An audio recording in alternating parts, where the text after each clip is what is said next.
La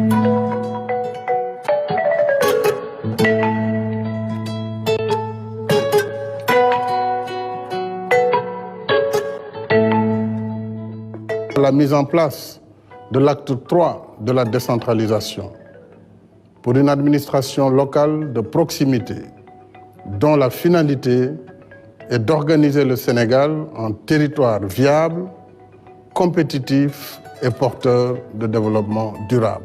La pertinence et le bien fondé de l'acte 3 de la décentralisation se mesurent à l'aune de la volonté du chef de l'État de donner un visage plus réluisant aux collectivités territoriales. À titre d'exemple, les dépenses d'investissement représentant 24,4% des dépenses totales des collectivités territoriales ont nettement augmenté. C'est dire que son Excellence, Monsieur le Président de la République, a fixé le cap et ouvert un boulevard d'action au profit des collectivités territoriales, donnant ainsi un souffle nouveau pour une transformation systémique de tous les leviers du développement territorial. L'État du Sénégal a accompagné les collectivités territoriales en faisant un transfert massif des fonds chaque année. L'État a pris l'engagement d'augmenter ce transfert de 5 milliards par an au niveau du fonds de dotation de la décentralisation, au niveau du fonds d'équipement des collectivités territoriales, la ristourne, le fonds minier et j'en passe. À côté de ce transfert massif, l'État a également mis en place plusieurs leviers qui permettent d'accompagner le développement de nos territoires. L'ADN, le PNDL, l'ANAT, l'AGETIP, l'ADL et d'autres organisations également qui ont leur ancrage dans d'autres ministères tels que le PUMA, le PUDC, qui permettent en fait d'arriver à terme à installer au Sénégal des territoires viables, des territoires porteurs de projets et très compétitifs. Conséquemment, dans le cadre des domaines de compétences transférés, plusieurs réalisations portent la marque des collectivités territoriales. En lien avec le PAP2A, ajuster et accélérer, la finalité est de bâtir des entités ayant une assise territoriale pertinente, disposant de cadres organisationnels appropriés, ainsi que de mécanismes de financement plus adaptés pour faire face aux défis du développement durable. L'État a beaucoup fait. Le visa de localisation nous permet aujourd'hui de réduire tous les conflits fonciers, de rassurer nos investisseurs, parce qu'il met en place un dispositif de régulation, de promotion et de modalités d'implantation de nos projets de production. La loi du partenariat public-privé, qui a consacré le contrat de partenariat public-privé, le décret 2021-1433, aujourd'hui nous donne toutes les opportunités en tant que collectivité territoriale, de signer des contrats de partenariat avec le secteur privé local, avec même le secteur privé international. Ça aussi, c'est important. Je passe sous silence le plan national d'aménagement et développement du territoire, en tant que politique spatiale de promotion de l'économie locale, tout ceci intégré de façon intelligente, de façon synergique avec tous les acteurs. Aujourd'hui, nous avons effectivement des opportunités de relever ces défis pour lesquels nous sommes interpellés en tant que président du conseil départemental. Et c'est le substrat de la réforme de l'acte 3 de la décentralisation. Cela se comprend mieux avec l'avènement de la loi d'orientation et d'aménagement du développement territorial, articulée au visa de localisation qui renforce la stratégie de valorisation durable des potentialités des territoires. Normal si quelques collectivités territoriales, dans le cadre de la mutualisation des ressources, s'aménagent d'espaces aptes à porter un partenariat public-privé promoteur, comme c'est le cas dans la zone économique spéciale, ZES, en plein essor, mais aussi au niveau de certaines ententes interdépartementales.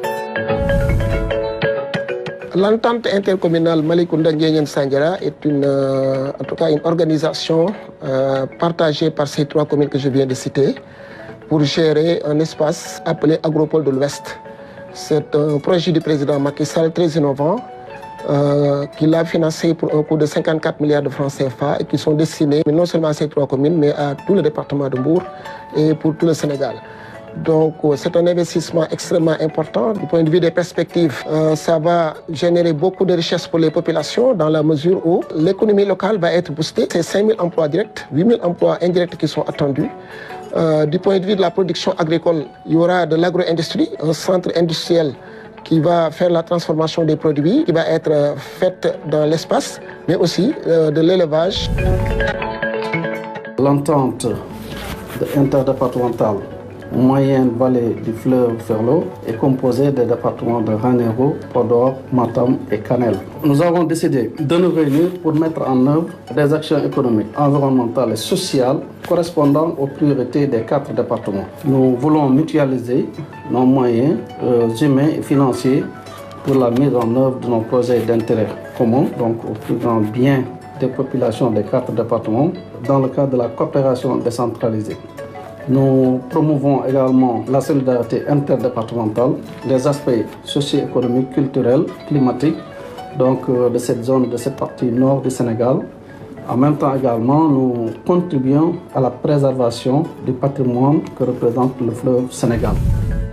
Le rayonnement du Centre national de formation et de la fonction publique locale, en parfaite harmonie avec l'intersyndicale des travailleurs des collectivités territoriales, la mise en œuvre prochaine du PACASEN rural, la prise en main numérisée de l'état civil, l'exécution du PNADT et de la tendance haussière de ressources des collectivités territoriales, observées ces dernières années, vont nécessairement participer à une meilleure attractivité et émergence des collectivités territoriales.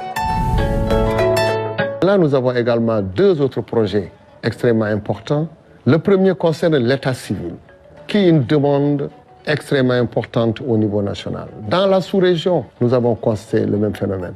Au Sénégal, le projet est mis en route. Le projet est en avance. Des centres secondaires sont en train d'être installés. La numérisation a commencé. La région de Dakar, nous en avons terminé. La digitalisation va se faire. Et à terme, chaque Sénégalais, partout où il est, pourra avoir accès à ces actes d'état civil. Mais on ne s'est pas seulement arrêté au niveau du Sénégal, et au niveau également des Sénégalais de la diaspora. Une mission est aujourd'hui sur le terrain, partout où nous avons nos compatriotes. Il y a également d'autres projets qui sont installés au Sénégal. En dehors donc de l'état civil, nous avons également, à côté de la fonction publique d'État, l'installation qui est une recommandation forte d'une fonction publique locale ou territoriale. Cette fonction publique s'installe grâce au Centre national, créé également par le président de la République, avec un directeur général, et nous sommes en train de finaliser, de faire beaucoup de formations, d'enrôler également des agents pour le bien, en tout cas, des maires ou bien des collectivités territoriales. La première journée de la décentralisation organisée dans notre pays a permis une série de propositions et de recommandations, notamment sur les incohérences territoriales, l'opérationnalisation du Conseil supérieur de la fonction publique locale, le statut de l'élu local, le financement du développement local, le dialogue des acteurs, la question foncière et l'aménagement du territoire, entre autres. Avec en toile de fond une invite forte pour une meilleure attractivité et émergence des territoires. C'est dans ce contexte, à l'occasion de la 12e journée nationale de la décentralisation, que le président de la République amorce un dialogue constructif entre l'État, les collectivités territoriales et les partenaires pour des collectivités résilientes face aux défis du développement durable, ce qui augure d'intenses moments de partage et de décision.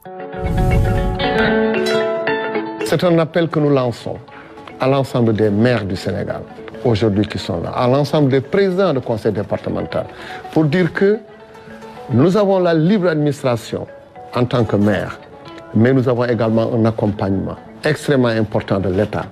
Les collectivités restent et demeurent des démembrements de l'État, et l'État également est en train d'accompagner fortement ces collectivités. Et cet engagement de continuer chaque année à accompagner plus sera maintenu. C'est la volonté du président de la République, le président Macky Sall. Le ministère des collectivités territoriales, de l'aménagement et du développement des territoires se joint à son Excellence Monsieur le Président de la République pour vous souhaiter d'excellents travaux. Ministère des collectivités territoriales, de l'aménagement et du développement des territoires ci film bi ñu leen di fàttali ne